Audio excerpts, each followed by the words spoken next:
Let us log into BI in a Box and see what basic functions are available. Once logged in, access to reporting widgets will be controlled through menu structures. Users can also choose to launch a particular widget or dashboard when BI in a Box first opens. The menu structure you see here may differ for each user, depending on what access the administrator has configured for that user or the group they belong to. Again, just for clarity, a widget is nothing more than a report and allows for the control over the display parameters of data in a browser, whether presented in text, as a chart, or in a pivot table.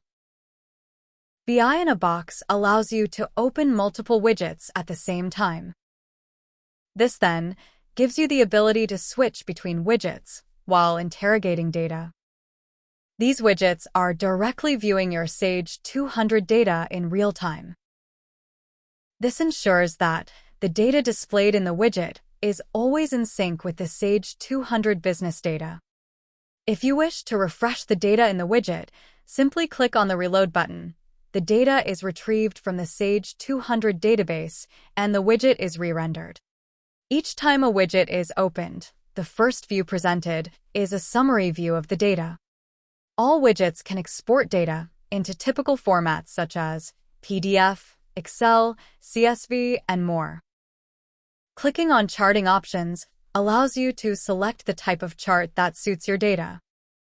That includes bar chart, pie chart, line graph, and more.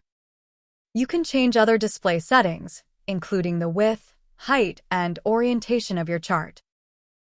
Each widget has a filtering capability to allow for the selection or exclusion of data based on the fields available.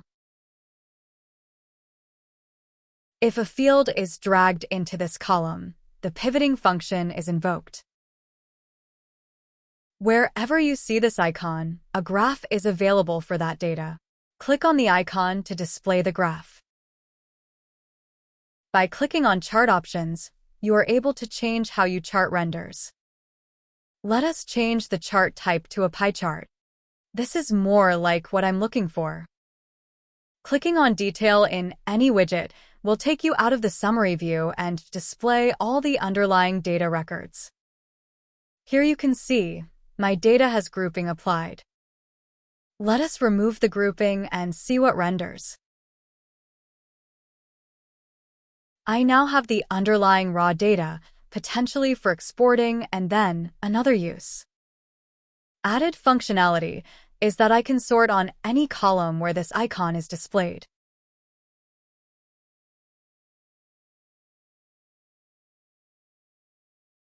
Let us look at additional functionality available with custom widgets.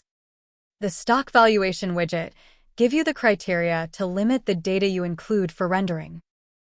You can select start and end dates. Choose to exclude all records where the stock count is 0. Only include warehoused items. And filter on specific item groups. Click on OK to effect your selection. The widget now renders, including data selected. All other functionality is the same as a standard Sage 200 widget. Finally, let us look at layout templates. Firstly, let us exclude the columns we do not want rendered. Happy, click on Apply. This is what we want, and it is a view of the data we need for future use. Now click on Layout Template, give it a descriptive name, and click Save. Your personalized view of the data has been saved. For demonstration, I will revert to the original view. Back where we started, click on Layout Templates, find the view we saved, and click on Apply. My personalized view of the data has been re-rendered. Multiple layout templates can be saved. No need to ask the BI team. Now, that's called self-service. That concludes this video on Basic Functionality Overview. Until next time.